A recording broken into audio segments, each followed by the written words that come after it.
My dear students, पिछले video में हमने आपसे परंपरागत उपागम के बारे में बात की थी। इस वीडियो में हम आपको आधुनिक उपागम के बारे में समझाएंगे। मैंने आपको पिछली वीडियो में बताया था कि द्वितीय विश्व युद्ध के पश्चात अमेरिका में राजनीति विज्ञान पढ़ने वाले जो शोधकर्ता थे उन लोगों के अंदर एक असंतोष फैल गया था कि जो पढ़ने का तरीका है, राजनीति को पढ़ने का तरीका, वो थोड़ा सही नहीं है और हम लोगों को अपने पढ़ने के तरीके में बदलाव लाना पड़ेगा। इसके लिए ज़रूरत यह है कि हम मनोविज्ञान, समाज विज्ञान, मानव विज्ञान, समाजशास्त्र इत्यादि में हो रहे विभिन्न प्रकार के विकासों की ओर ध्यान दें। उनके असंतोष से जो चीज़ पनपी थी उसे व्यवहारवादी आंदोलन के नाम से जानते हैं। तो व्यवहारवादी आंदोलन या आधुनिक राजनीति विज्ञान के पढ़ने के तरीके में जिसे हम समझना चाहते हैं, उन्होंने ये कहा कि जो राजनीतिक संस्थाओं का अध्ययन परंपरागत उपागम में किया जाता था, हम उसे पूर्णतया अस्वीकार करते हैं, उसे रिजेक्ट करते हैं। क्यों? क्योंकि व्यवहारवादी आंदोलन ने कहा कि हमारा सब प्रमुख बिंदु जो है शोध का वो है राजनीतिक व्यवहार। तो व्यक्ति के राजनीतिक व्यवहार का अध्ययन करना चाहिए। तो यूनिट ऑफ एनालिसिस यानी जो हमारी विवेचना की इकाई है वो ये है कि individual person in a political situation, किसी भी राजनीतिक स्थिति में एक व्यक्ति किस प्रकार से व्यवहार करता है। अब यहाँ पर आपको समझना पड़ेगा कि यहाँ पर जब हम बात कर रहे हैं कि व्यक्ति किस तरीके से व्यवहार करता है, तो यह एक वैज्ञानिक तरीके से सोचने का तरीका है। यहाँ पर आपको अंतर समझना पड़ेगा, क्योंकि राजनीतिक परिस्थिति में हर एक व्यक्ति का व्यवहार या तो वो ए करेगा या बी करेगा या सी करेगा या डी करेगा। इस तरीके से अगर आप उसको पढ़ेंगे और विभिन्न प्रकार की राजनीतिक स्थितियों में व्यक्तियों के व्यवहार का अध्ययन करेंगे तो आप पाएंगे कि बहुत ही निश्चित ही किस्म के व्यवहार जो हैं वो संभव हैं मानव समाज में, और उनके आधार पर हम ये कह सकते हैं कि उनका जो रेंज है, व्यवहार का रेंज जो है वो बहुत सीमित है। तो व्यक्ति या तो ए करेगा या बी करेगा, या 10 प्रकार के व्यवहार है या 15 प्रकार के व्यवहार है। 15 में से किसी एक व्यवहार को वो कर सकता है, इसके अलावा उसके पास कोई रास्ता नहीं है। तो राजनीतिक स्थिति में व्यक्ति के व्यवहार का अध्ययन जो है वही हमारा मुख्य केंद्र बिंदु होगा। राजनीति वैज्ञानिकों ने कहा कि उसको हमें समझना ज़्यादा जरूरी है। तो इम्पॉर्टेंट ये नहीं है कि अमेरिका का व्यक्ति क्या करता है या इंडिया का व्यक्ति क्या करता है या इंग्लैंड का व्यक्ति क्या करता है या जापान का व्यक्ति क्या करता है। पॉलिटिकल साइंटिस्ट के लिए इम्पॉर्टेंट है कि राजनीतिक स्थिति में उस व्यक्ति विशेष का व्यवहार क्या है, क्योंकि वह एक सीमित व्यवहार है। और जब हम इसका अध्ययन करने लगेंगे और जब हम इस पर डाटा जुड़ाएंगे और हमारे पास बहुत सारे डाटा होंगे, हमारे पास बहुत सारी सिचुएशन, जब हम इस पर शोध करेंगे तो हमको पता चल जाएगा कि व्यक्ति इस राजनीतिक परिस्थिति में किस प्रकार का व्यवहार करता है। और इसी को यूनिट ऑफ एनालिसिस के नाम से जाना जाता है, यही विवेचना की इकाई है। तो व्यवहारवाद ने कहा कि इसलिए व्यक्तियों के व्यवहार का अध्ययन किया जाए जिनकी पारस्परिक क्रियाओं से, अंतः क्रियाओं से हमारे पास सामूहिक परिस्थिति के क्रियाओं का व्यवहार उत्पन्न होता है, जिनके पारस्परिक व्यवहार से। तो यदि कोई एक मीटिंग चल रही है, कैबिनेट की मीटिंग चल रही है, अगर उसमें 10 लोग हैं तो अगर 10 लोग हैं तो उनके 10 लोगों के व्यवहार का आप अध्ययन करेंगे तो आप पाएंगे कि उनके व्यवहार के अध्ययन से मालूम चलने लगता है कि उसमें कौन सा महत्वपूर्ण है, किस तरीके का डिसीजन लेगा, क्यों वो बात करेगा, किस प्रकार की बात करेगा, पहले उसने क्या किया है। अगर इन सब चीज़ों का हम अध्ययन करेंगे तो हमें पता चल जाएगा कि उस कैबिनेट की मीटिंग में किस प्रकार का निर्णय आने वाला है। इसका अध्ययन ज़्यादा जरूरी है।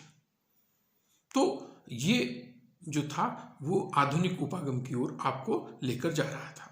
इसलिए हाइन जिनलाउ ने कहा कि जो राजनीतिक संस्थाओं का अध्ययन भी करेंगे तो वो राजनीतिक संस्थाएं और कुछ नहीं होती हैं, व्यवहार की ही व्यवस्थाएं हैं, और वो तमाम क्रियाओं का एक व्यवस्था है जिसको हमें समझना है।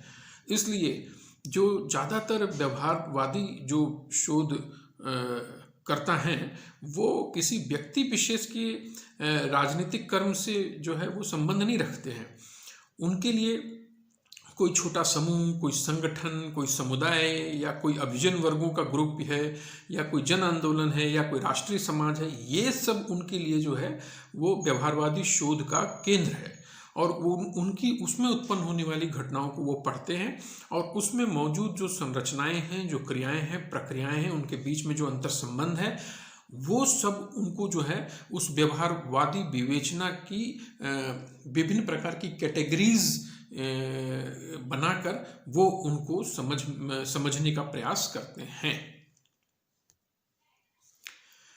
जब आप इसको समझ जाते हैं व्यवहारवादी शोध के बारे में, तो आपको तीन प्रमुख बातें समझ में आ जाती। पहला पॉइंट ये समझ में आता है कि व्यवहारवादी आंदोलन ने राजनीतिक संस्थाओं को बेसिक यूनिट नहीं माना है रिसर्च के लिए। उन्होंने कहा राजनीतिक संस्थाएं जो हैं वो रिसर्च के लिए मूल इकाई नहीं हो सकती हैं, और उन्होंने कहा कि मूल इकाई जो है वो व्यक्ति का व्यवहार है, राजनीतिक स्थिति में व्यक्ति का व्यवहार है, और वही विवेचना का बेसिक यूनिट है, वही विवेचना का बेसिक यूनिट है। तो आप ये समझेंगे कि राजा एक संस्था है, कैबिनेट एक संस्था है, संसद एक संस्था है, लेकिन राजा एक व्यक्ति की तरह कैसे व्यवहार करता है वो मूल इकाई है। तो आपको समझ में आएगा कि विभिन्न राजनीतिक स्थितियों में राजा किस प्रकार के निर्णय लेता है। तो व्यवहारवादी आंदोलन ने कहा कि ये जो है आप समझिए कि राजनीतिक स्थिति में उस व्यक्ति का व्यवहार क्या है, उसको जानना ज़्यादा जरूरी है। दूसरा पॉइंट जो था, उन्होंने कहा कि सामाजिक विज्ञान जो है वो संपूर्ण रूप से एक व्यवहारवादी विज्ञान है। उन्होंने कहा सामाजिक विज्ञान व्यवहारवादी विज्ञान है, इसलिए राजनीति विज्ञान का जो लोग अध्ययन करते हैं उसको भी समाज विज्ञान के साथ उसकी एक एकता है। तो हमको राजनीति विज्ञान समाज विज्ञान से अलग नहीं हो सकता। समाज विज्ञान में बहुत सारी चीज़ें आती, जैसे समाजशास्त्र है, आप पढ़ रहे हैं तो ये सामाजिक विज्ञान है, मानव विज्ञान है, एंथ्रोपोलॉजी है, दूसरे प्रकार के जो सब्जेक्ट्स हैं वो सब समाज विज्ञान के अंतर्गत आते हैं। सिर्फ फिलॉसफी, लिटरेचर और हिस्ट्री, ये तीन जो होते हैं वो मानविकी में आते हैं, बाकी सब समाज विज्ञान में आते हैं। तो ये हमको समझना है।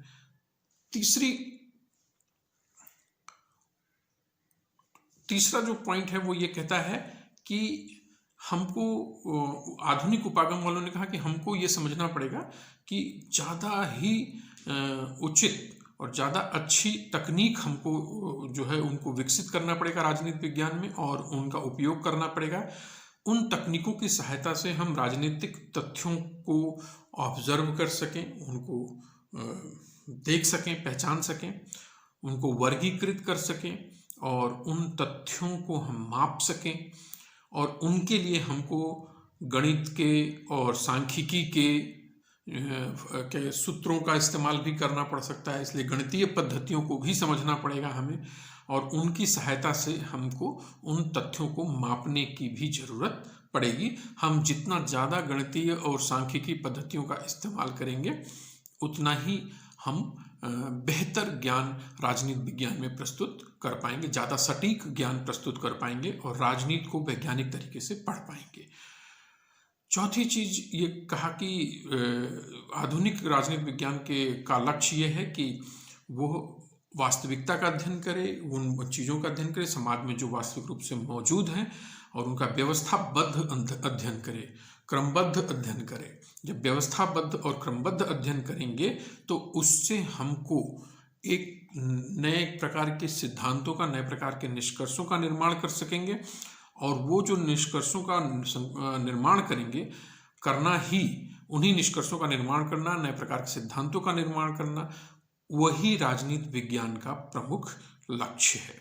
और जब हम इनका इस्तेमाल करेंगे तो ही हम आधुनिक राजनीति विज्ञान की ओर बढ़ पाएंगे। तो आपको आज के वीडियो में इतना ही जानना है कि आधुनिक राजनीति विज्ञान और परंपरागत राजनीति विज्ञान में किस प्रकार का अंतर है, और अगले वीडियो में हम पढ़ेंगे व्यवहारवादी आंदोलन के बारे में। Thank you so much.